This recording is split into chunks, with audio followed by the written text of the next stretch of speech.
Hello, Jay and Christopher here with you. We are going to be doing our reaction to the latest Walking Dead episode, season 11, episode number 9. Follow that up with what our thoughts are of the episode afterwards.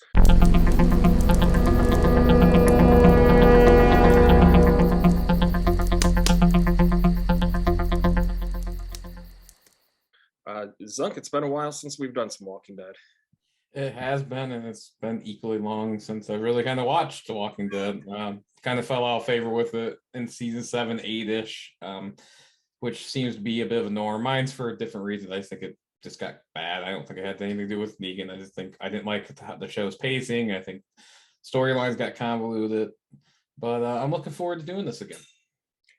Yeah, these are some of the first videos that we've done. And this is the last season for The Walking Dead, so we wanted to finish off with it. All right, so let's go ahead and hit play on this bitch. Picking up right where we left off.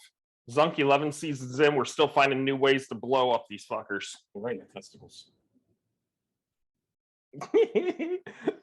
When he first came up, I thought that was Negan for a second. I'm like, what the hell? She's not alone. Certainly a start. Will we finally get the end of Gabriel? Probably, hopefully, probably not. It's weird seeing Maggie and Negan working together. Pile up the dead bodies, you can hide in them. Oh shit.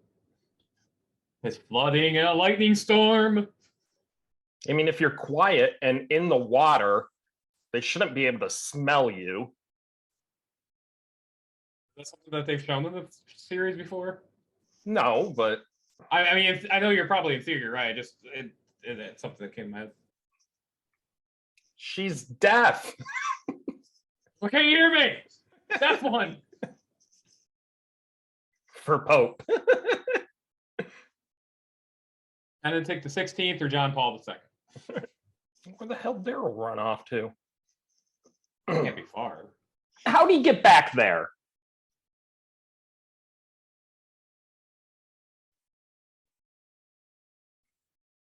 Yeah, no, that's... I call bullshit on that one.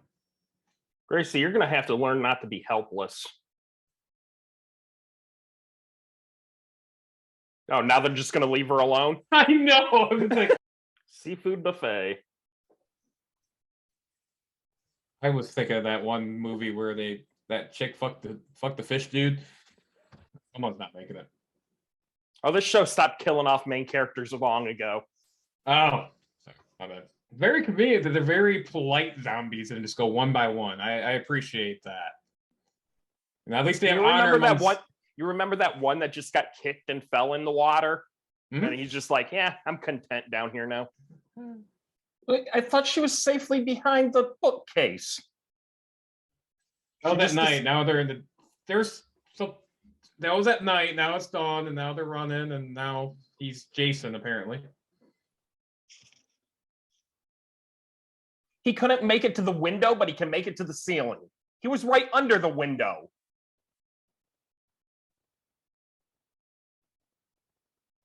I guess this looks cool, though, right? I guess. What'd she do to help him? I don't know. I still don't think this is a good idea. No, it's not. I mean, I get Darrow's thinking.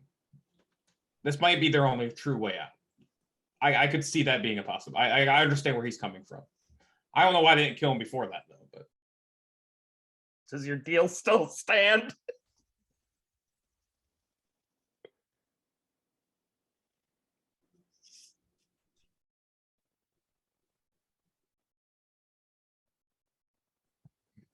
What do you think Negan's thinking there?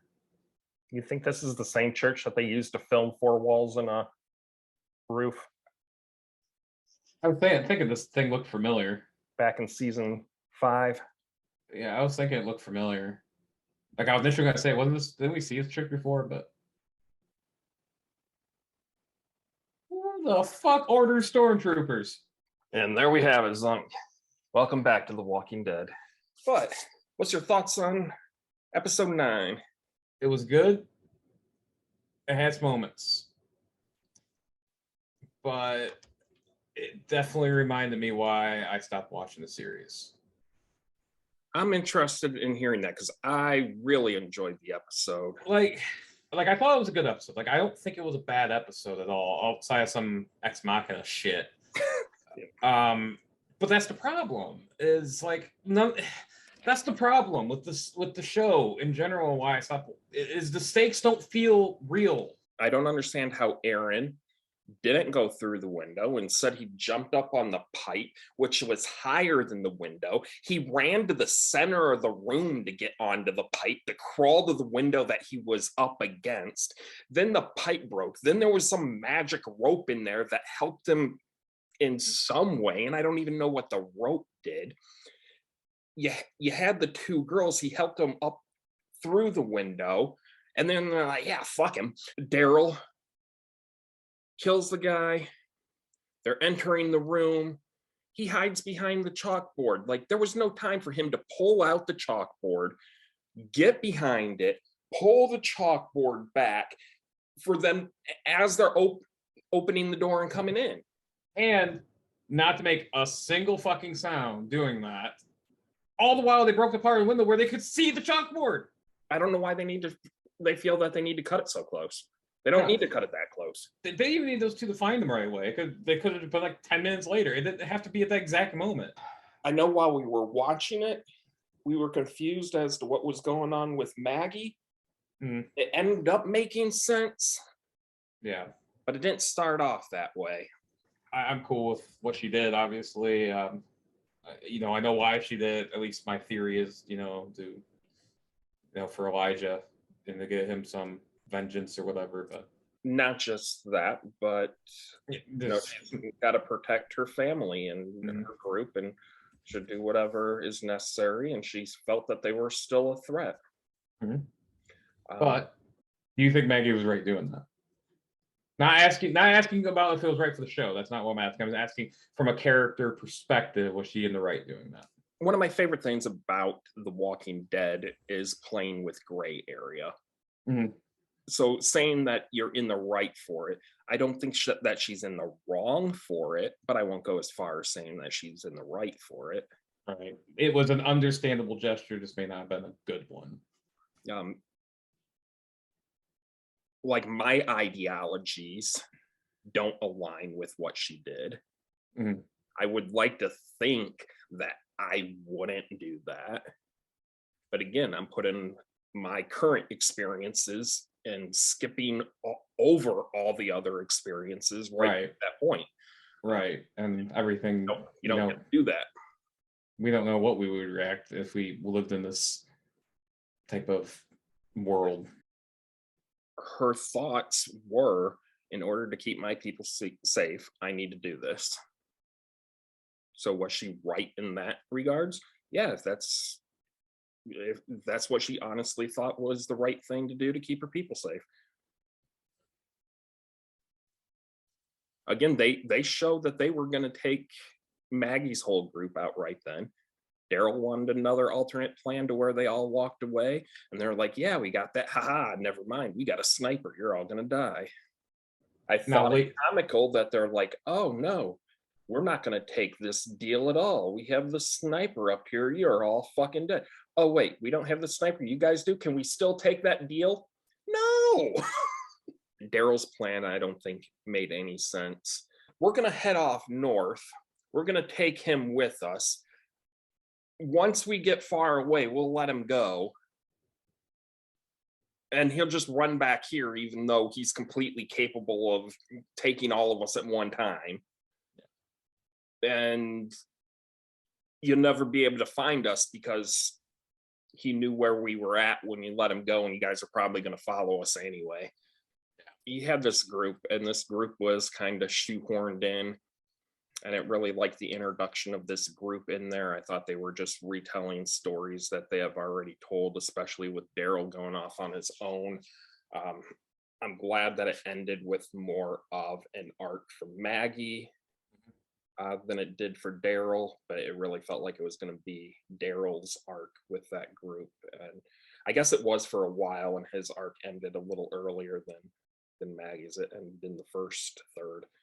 Um, but it was just a retelling, a rehash, and it just felt like it was shoehorned in. It didn't really have a place. It wasn't needed for anything, especially when you're going into your final season. Like, you have the Commonwealth in here now, which is this massive group, and I Yeah. felt that they were taken away from that to tell this story for no reason. So I'm glad that that is done and over with, and now we can just get into the Commonwealth, which is the Well, end of the series. I am curious with this Commonwealth where this is going to go, because you read the comics, I didn't, so I don't know nearly as much as you. I know that guy seemed from the preview for the next episode didn't look exactly seemed governor-esque. I would say that just gave me that vibe. And then we got stormtroopers. Fairly comic book accurate with those costumes. So that's going to be interesting. They're starting a new arc, but I definitely think there's some loose ends from this arc with the Pope's group. I think we only have the one survivor from that group. Yeah. Um, You know she's gonna. I assume will come back at some point, and who knows? Maybe she'll kill somebody. maybe not. Maybe they'll just leave her for whatever spin-offs they're going to do, because I mean, this isn't going to be the end of the universe. Negan, we're probably not going to see Negan again. I think so. I'm thinking we've seen the last of Negan in The Walking Dead. I think that's some Walking Dead fans' dreams. I think at least it feels like it. Like they want Negan out since basically he came in the show after wanting Negan to come into the show. Yeah, but I think a lot of people want him dead, and they're wrong. Yeah. Now, is there any more that we want to add to this? We can close it out. That's it. I hope everybody enjoyed episode 9 as much or more than what we did. Let us know your thoughts on it. And we will be continuing with this next week for episode 10. So thank you. And deuces.